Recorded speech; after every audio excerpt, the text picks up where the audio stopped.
महाराष्ट्रासाठी अतिशय धक्कादायक बातमी.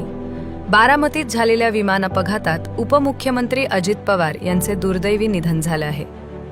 मुंबईहून बारामतीकडे जाणारं चार्टर्ड विमान लँडिंग दरम्यान नियंत्रण सुटल्यानं कोसळलं. या भीषण अपघातात अजित पवार यांच्यासह विमानातील सर्व प्रवाशांचा मृत्यू झाल्याची माहिती आहे. विमानात एकूण 5 जण होते. 2 क्रू मेंबर्स आणि अजित पवार यांचे सुरक्षा कर्मचारीही होते.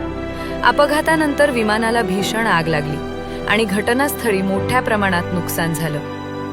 या घटनेनंतर संपूर्ण महाराष्ट्रात शोककळा पसरली आहे.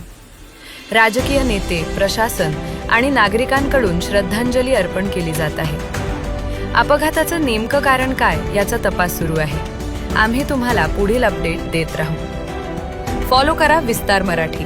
खरी बातमी, भावना आणि सत्य मराठी.